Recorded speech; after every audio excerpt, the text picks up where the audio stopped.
Good morning, everybody. How you doing?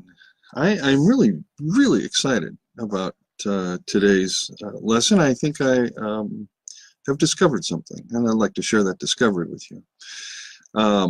First, thanks for following this series. One of the things I've tried to do in this series is give you background to do your own research and interpretation of the birth narratives. I haven't gone through and tried to do some kind of verse-by-verse analysis of them with you, like you'd find in a critical commentary or very bad preaching. Okay, I've wanted to just give you background, ethos, things to think about and consider as you come to these texts of Matthew 1 and 2, and of course 3 and 4 up to verse 16 for Matthew. That's that introduction. And Luke 1 and 2, the birth narratives. So Matthew 1 and 2, Luke 1 and 2. Okay, remembering that Matthew's going to bring and connect John the Baptist in that larger introduction of 1 through 4. Okay, you got to keep that in mind. It's very important here, particularly for today's discussion. Here is what I've been wanting to say all along, and in working through what I want to teach and how I want to teach it here, occasionally I'll raise a question that I don't have an answer for, and then I have to begin to research. Well, I have to tell you, I raised a question this morning that I thought would be fascinating to examine, and if the results came up the way I thought they might, it would be a rather extraordinary vindication of a particular thesis of an author, another author I've already mentioned. We'll get into all this in a bit here. But it will also really help to clarify some things for me with regard to both the Gospel of Luke and, as we'll discuss in a little while, Marcion. Okay, so let me just work again here to help you see that in these birth narratives we have something really powerful attempting to be said here. And I suggested to you that in Matthew's birth narrative, the birth of Jesus is tied to this history of Israel from Abraham through David to Jesus. There's this excuse me, very clear history back to Genesis chapter 11 and the father of Israel, Abraham.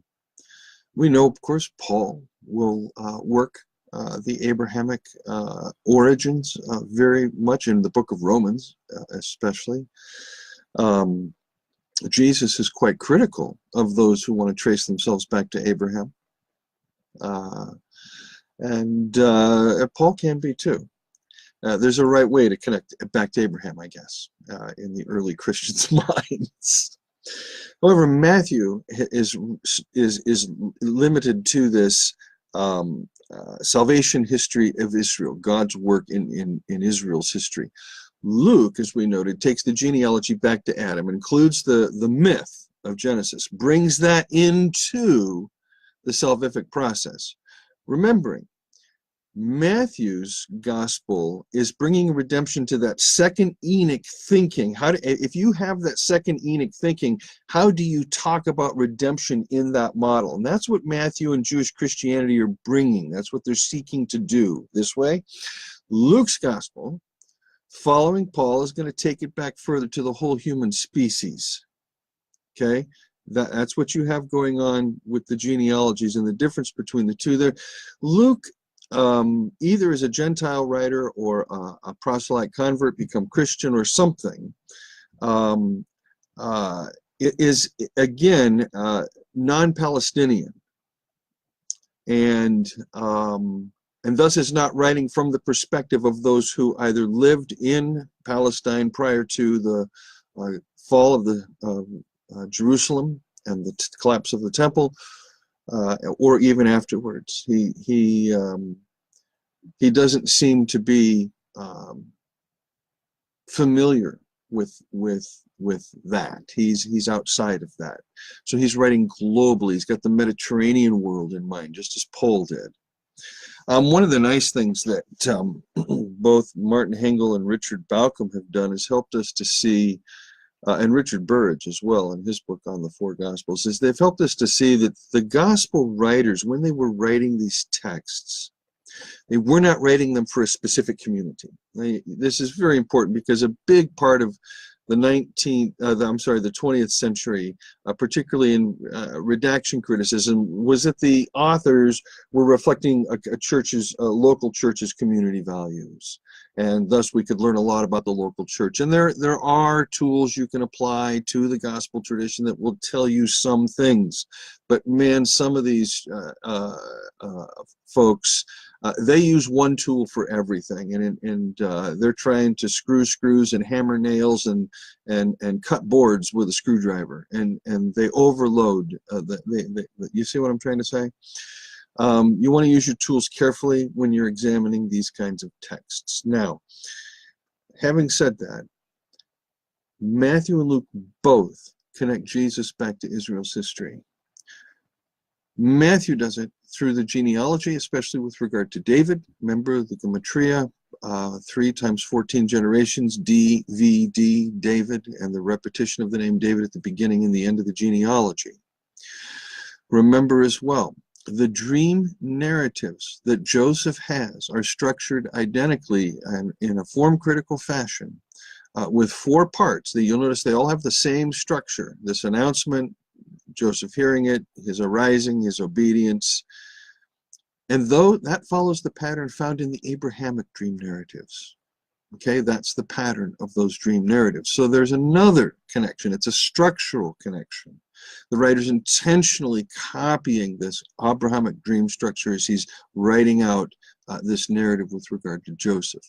Luke is going to do it differently. Luke is going to create for us a scenario. Now, I just have to say, I am on the fence.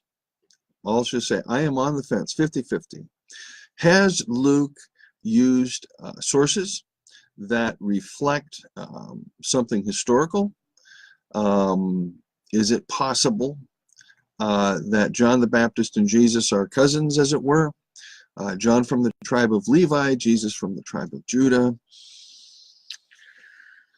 You know, I don't know. I kind of don't think so. I think there is a certain freedom here that Luke has in constructing this narrative. Okay, this birth narrative of John and of Jesus.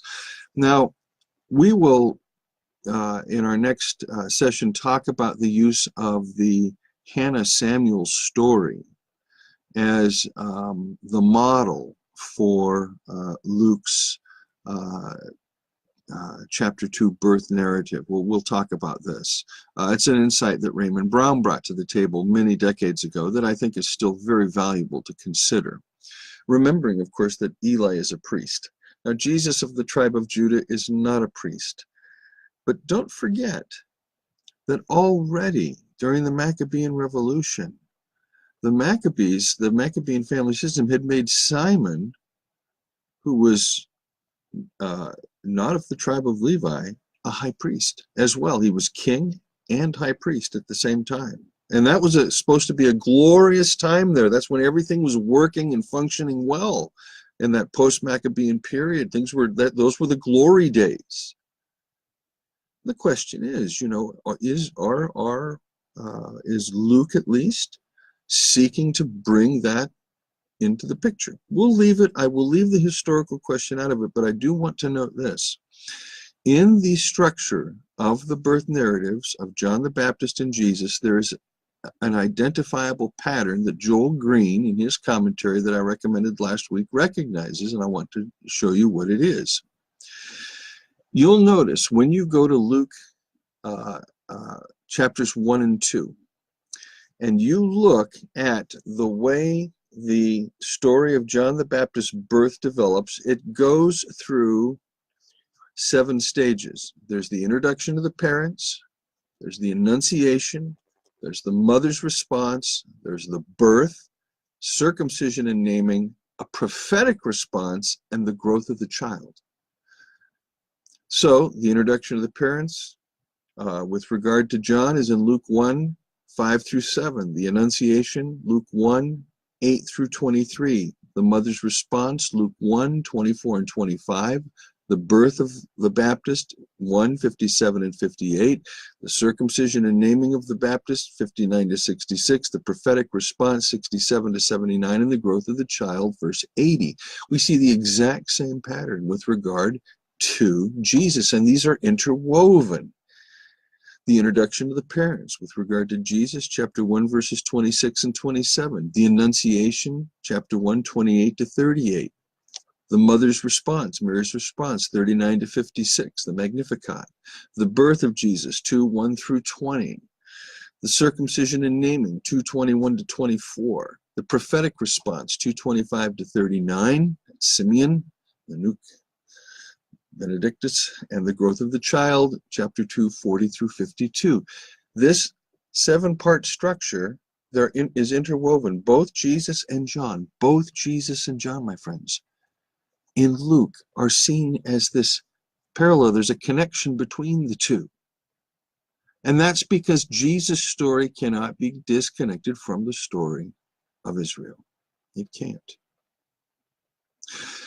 It's a false attempt to try to connect Jesus' story from the story of Israel. And it's been done in a lot of ways in the history of Christendom. Supersessionism is the primary way. That's where Jesus' story is connected only to supersede. That is, it's a hierarchical. You see, the gospel replaces the law. Church replaces Israel. It's a replacement theory, supersessionism is. That's not how the gospel writers relate Jesus and John the Baptist or Jesus to Israel's history. So any form of that relationship that somebody espouses in one way or another, and you can see this working out, with those that want to argue that the so-called Old Covenant ended at 70 CE and all that preterist nonsense. So people, they're engaged in all these false debates that have nothing to do with anything except their little minds. And you can ignore them. They're asking bad questions. Listen, if you ask a bad question, you're only going to get a bad answer. Ask the wrong question, you're going to get a wrong answer. Are there wrong questions? You're damn straight they're wrong questions. You betcha.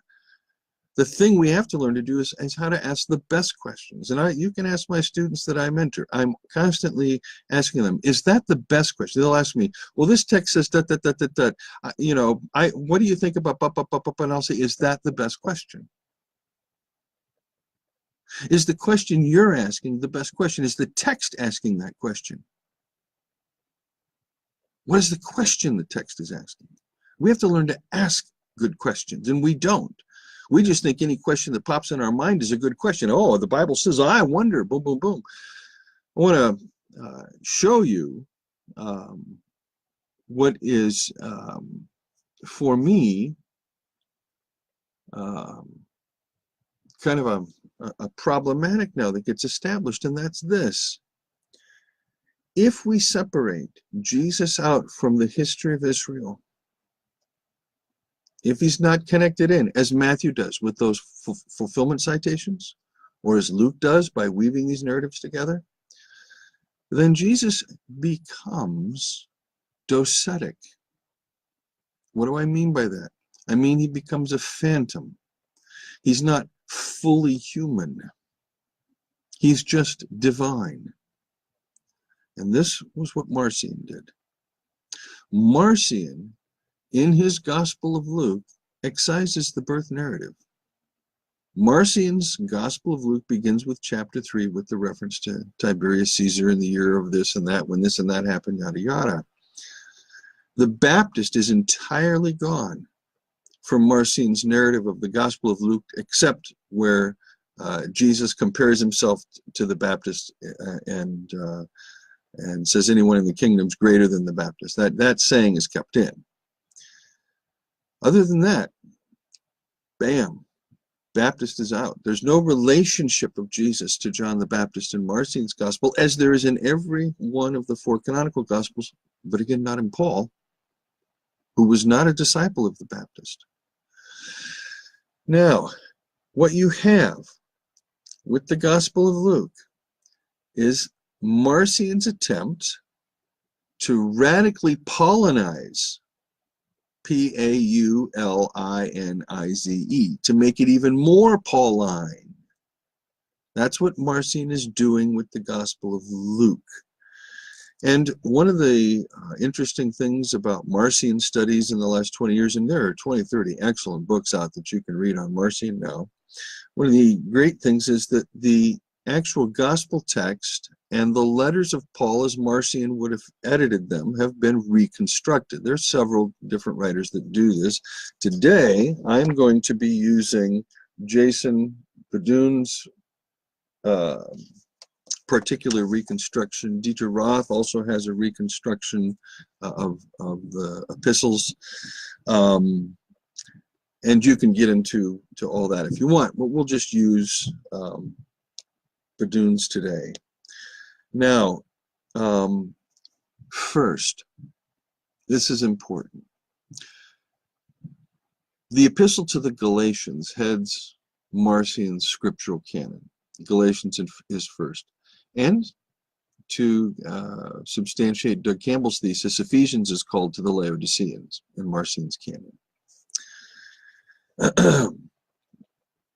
Galatians heads this canon up.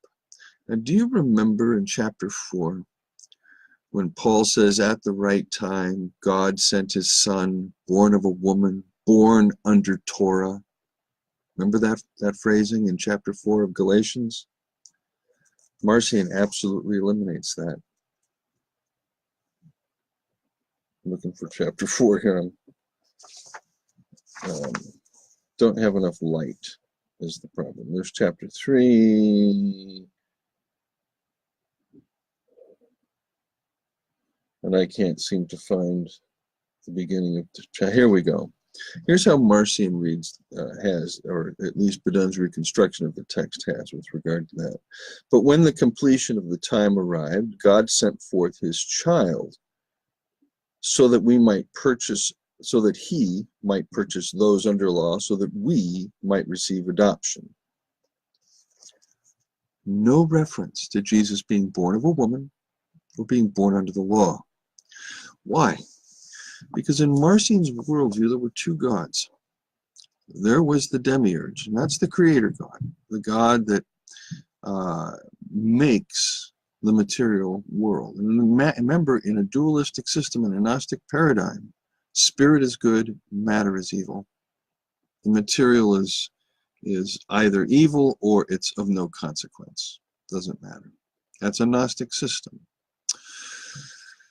And so that's why you see so many Gnostics either becoming hyper-hedonists with regard to sex and sexuality, you can screw anything, or they become hyper-ascetic, like Marcion, who said you can't even get married. They'll go to these extremes, Gnostics will, because they have a dualism. And so for Marcion, the creator God, that was the God of Israel, and the creator God was a lesser God than the spirit God, the God of spirit.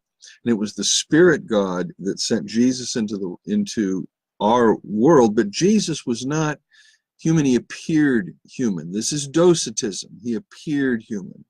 You'll also find this docetism in a lot of fundamentalism, where Jesus is made like us in every way, but we're not like Jesus. And he's made like us, but we're not him. We're not him. We're not really like him. He was without sin. We're sinning. And they start finding these distinctions. It's very docetic, you see. And you find that a lot in the grace groups. You find that a lot in the holiness code groups. These distinctions get made right there. Now, keeping this in mind, let's remember that Marcion has now eliminated the birth narrative, eliminated the connection to John the Baptist, and eliminated this reference in Galatians that heads up his canon to Jesus being born of a woman or being born under Torah. That is, Jesus' Jewishness is stripped from him. And when you strip Jesus' Jewishness from him, as Marcion did, and seek to turn him simply into a human being, a revealer, you have to end up with a docetic Jesus that cannot save anything or anybody. This was Marcion's problem. He was asking the right questions, but he came up with the wrong solution because of his inability to break free from the dualism of the ancient world. And that dualism has continued to haunt the Western tradition ever since. Not only is Marcion's solution to the problem wrong, but so were the early Greek fathers like Justin Martyr and Athenagoras, some of the early writers like even Origen, the greatest commentator probably in the history of Christendom is Origen. But again, remember, Origen is condemned, but if there's anybody that gets close to sorting out this dualism, it's Origen, but he never does. Never quite does. Nor does Irenaeus. Just to observe, as an aside, before I carry on into the second part of this experiment, with regard to Marcion and Luke's Gospel and the birth narratives and the birth narrative of Jesus, the earliest commentaries in the early church were just collections of sermons.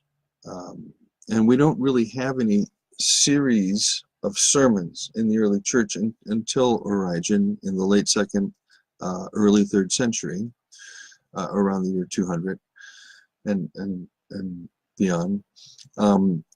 It's part of Origen's catechetical school, his school of peace theology, as it were, you know. Any teacher that does what I'm doing is just doing what Origen did, starting a school and teaching. And after that, but you don't really have very many commentaries on the Gospel of Luke.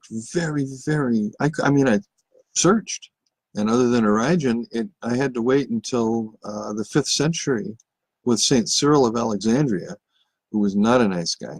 This guy was serious. He was a fundamentalist, and man, he got involved in some serious violence, you know, and it's very difficult for me to understand how any church tradition could elevate a man like that to sainthood. But I mean, and he's doing this stuff as a bishop. All you got to do is go read the Wikipedia article. And I mean, geez, this guy's hardcore, but you know. And then I'm thinking to myself, you know, not for nothing. But I have a lot of friends, you know, they love patristics. They love reading the early church fathers, and, you know, and they're all big on that and stuff. And I think, you know, the early church fathers were speaking to their time. By the time St. Cyril gets ready to do his sermon series on Luke, which is the first one we possess, you know, in the early 400s, and Augustine is writing in North Africa at this time.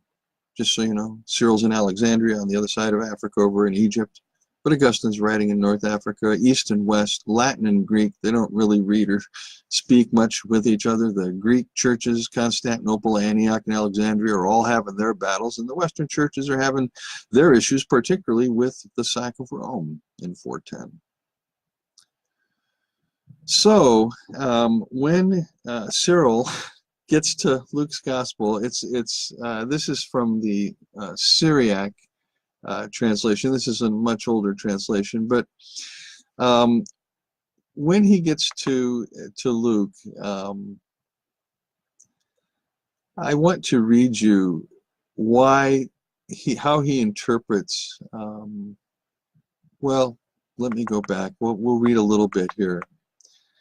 Remember, I told you that when you come to these birth narratives, if you read them through the lens of Nicaea and Chalcedon and the creeds, the creedal tradition, and you're going to talk about the divinity of Jesus and the humanity of Jesus and how they relate and all of that, that is not a way the New Testament writers begin their thinking. They're never concerned about that how, but once this gospel tradition entered the Hellenistic world, in particular with Justin Martyr, and And for Justin Martyr, trained as a philosopher, now the gospel comes in. He's fitting the gospel into this Hellenistic worldview, and he makes a number of moves that have affected Christianity ever since, just like Marcion did. The thing is, we never, as a religion, ever got over some of these early moves. We've lived with those errors ever since.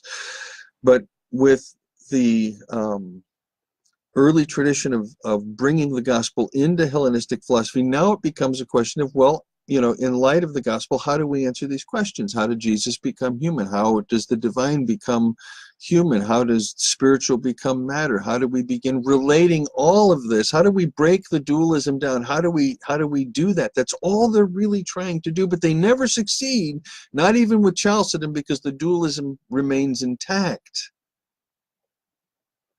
But here is Saint Cyril of Alexandria writing a commentary on Luke. This is with reference to the line, because he was of the house and lineage of David. Here's St. Cyril. The book of the sacred Gospels, referring the genealogy to Joseph, who was descended from David's house, has proved through him that the virgin also was of the same tribe as David, inasmuch as the divine law commanded that marriages should be confined to those of the same tribe. An interpreter of the heavenly doctrines, the great apostle Paul clearly declares the truth, bearing witness that the Lord arose out of Judah. The natures, however, which combined unto this real union were different. But from the two together is one God, the Son, without the diversity of natures being destroyed by the union. For a union of two natures was made, and therefore we confessed one Christ, one Son, one Lord. And it is with reference to this notion of a union without confusion that we proclaim the Holy Virgin to be the Mother of God. That's what this St. Cyril's famous for, calling Mary Theotokos, the Mother of God. Because God, the Word, was made flesh and became man, and by the act of conception united to himself the temple that he received from her. For we perceive the two natures by an inseparable union met together in him without confusion and indivisibly. And right now, if you're some of my friends that love patristics, you're practically having an intellectual orgasm, because you understand what the writer's trying to do in Platonic terms and you know, pre-Chalcedonian terms. You get all this stuff, but it has nothing to do with the text. But it is the text being addressed to his time. Do you see that? We can't go back to this 5th century text and try to say this is for our time. It isn't. These aren't our questions. We're not trying to fit Jesus into a Platonic universe. What we're trying to do is reckon with the fact that this entire worldview, this entire Western way of thinking, the dualism of Plato, the dualism of Aristotle, the dualism of Greek philosophy, that which married with the gospel created Western civilization, as well as the dualism of Zoroaster and Eastern religion and culture. All of this has been obliterated in the cross. That's where we're at. We're not dealing with these questions.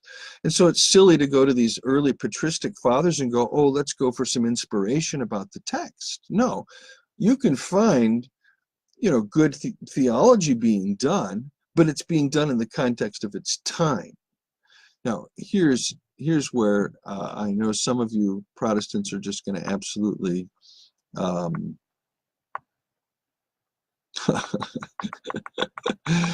So I grew up Catholic, you know this, and one of the things we're taught is that Mary is ever virgin. You know, she was a virgin before Jesus was born. She was a virgin after she was born. And here's Saint Cyril. You know, he's the father of Mariology in the Catholic tradition. He's the one that you know, not only elevates her to the status of Mother of God, but here is his commentary as he continues on this text. Ready? And the occasion of the census, that the census mentioned in Luke 2, and the occasion of the census most opportunely caused the Holy Virgin to go to Bethlehem, that we might see another prophecy fulfilled. For it is written, as we have already mentioned, and thou, Bethlehem, house of Ephrathah, art very small to be among the thousands of Judah. From thee shall come forth for me to be a ruler in Israel. End quote. That's the end of the biblical quotation. Now Cyril continues. But in answer to those who argue that, and now he's going to bring in an interlocutor, somebody who's going to say, if he were brought forth in the flesh, the virgin was corrupted. There's your dualism, and somebody's going, yeah, if the Spirit becomes flesh, then that means the virgin was corrupted. She wasn't a virgin. And if she were not corrupted, that is, if she were a virgin, that he was brought forth only in appearance, we say. And then Cyril's reply to this, the prophet declares, quote, the Lord, and this is a quote from Ezekiel, the Lord, the God of Israel, hath entered in and gone out, and the gate remaineth closed. And Cyril says, if the Word was made flesh without sexual intercourse, being conceived altogether without seed, then he was born without injury to her virginity. Jesus passed right through Mary's hymen and out the other side. And there's where you get the beginnings of that particular doctrine. Right there in your commentary on Luke, the birth narrative by Cyril of Alexandria. We don't read these texts with those questions today. We even wonder if there was a virgin birth. Now, Marcion is going to separate Jesus from Israel's history. You can't do that, friends.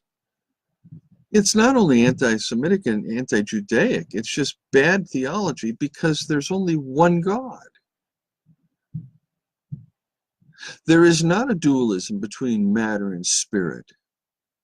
It's like saying there's a difference between the energy that flows in the electrical circuits of your house that power your computer and your computer. It's all energy. It's all energy in one form or another, but it's all energy. E equals mc squared. It's all energy, just different forms.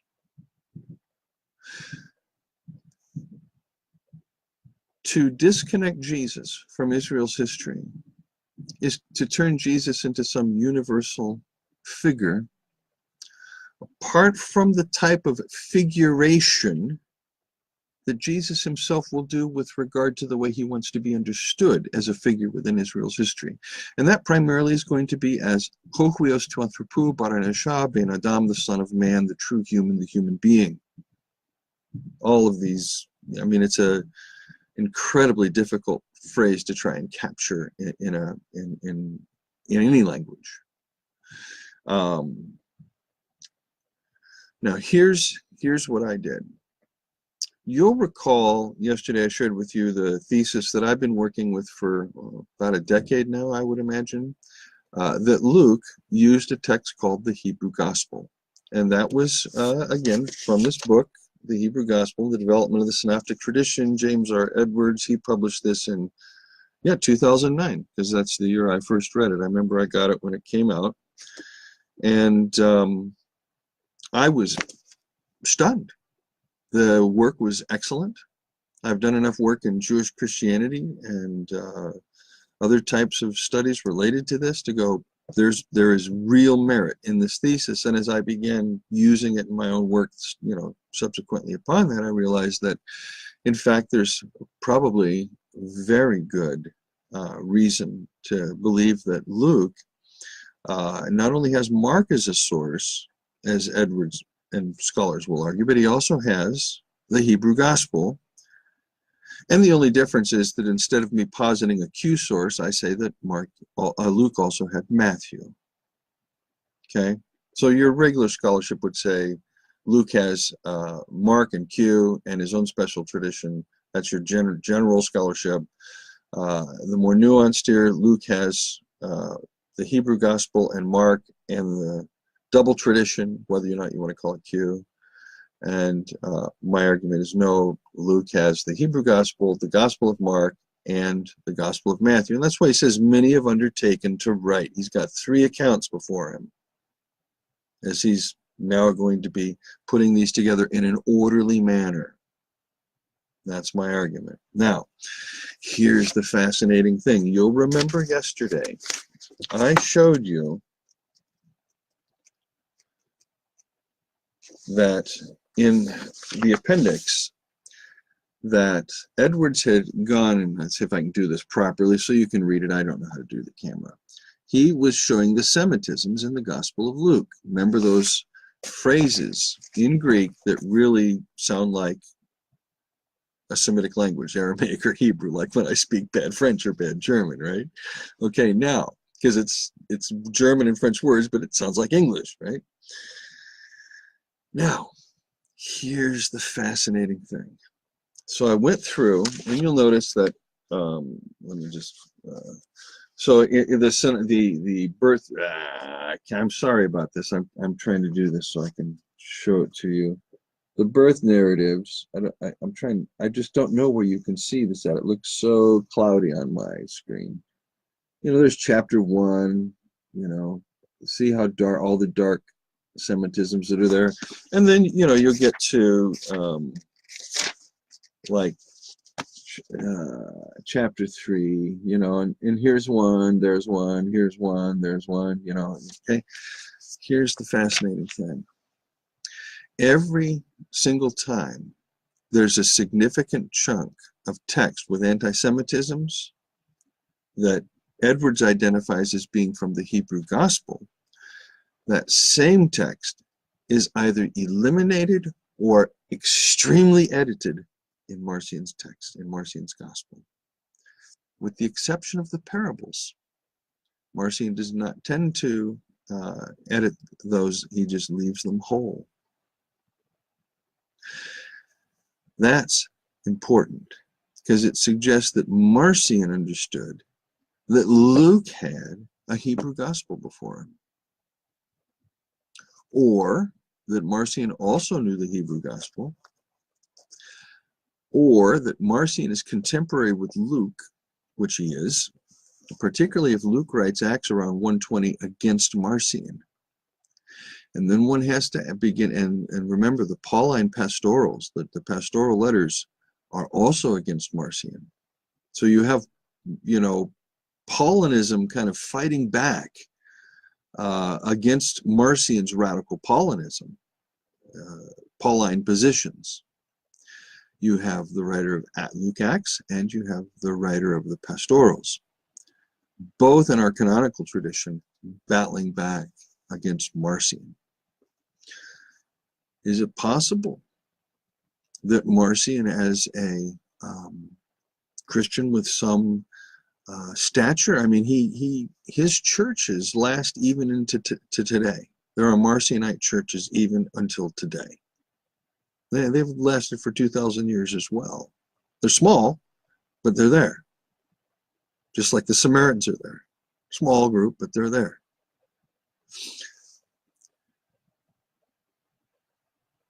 Might this be another bit of evidence to support Edwards' thesis that Luke used the Hebrew gospel? I want to suggest it could be. Now, I will, he teaches in Spokane, Washington. I'll probably send him an email with this question, telling him the research I did, see what he thinks.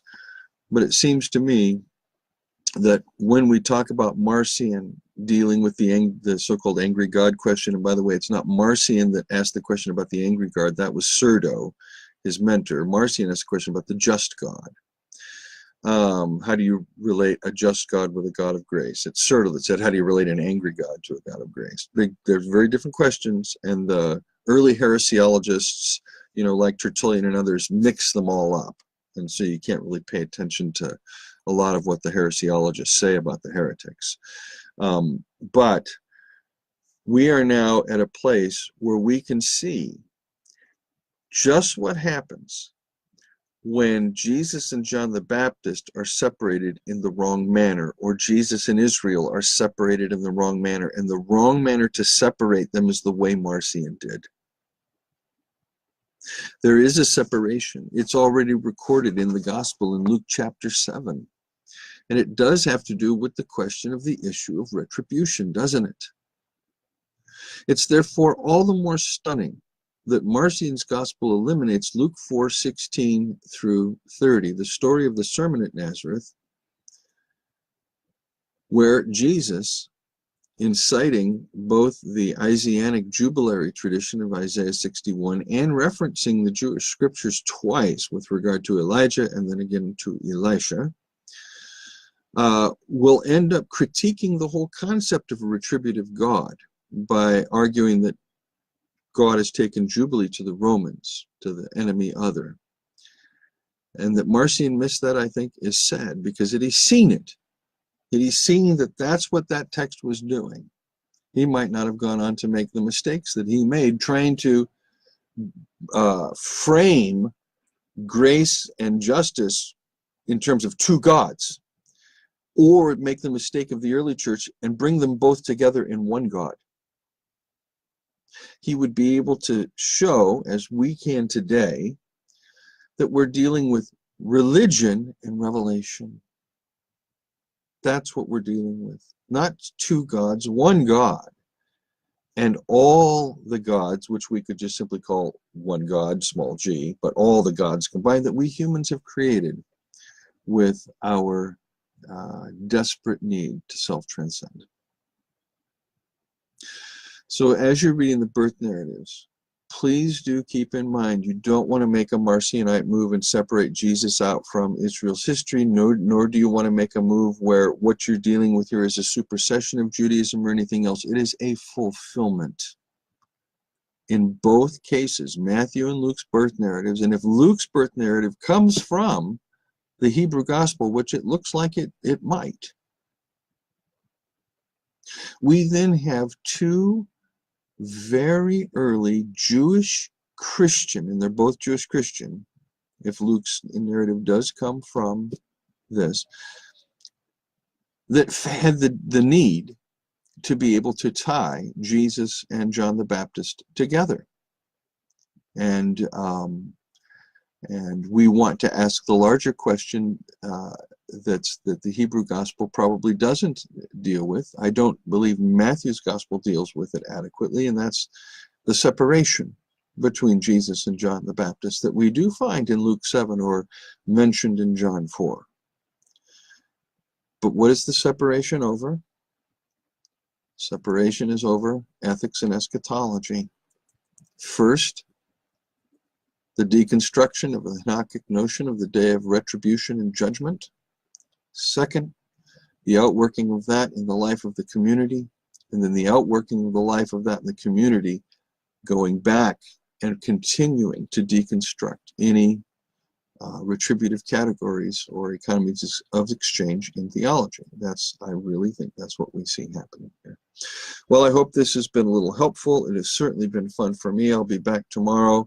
We'll be talking about the birth narratives as Raymond Brown describes them with regard to Hannah and Samuel in 1 Samuel. And again, wanting to read these two narratives as much as we can through what we can discern about the lens of early Christendom in the first couple of centuries. I hope today has been a little interesting for you, as it has been for me. I'm really quite thrilled. All right, peace and love. Talk to you again. Cheers.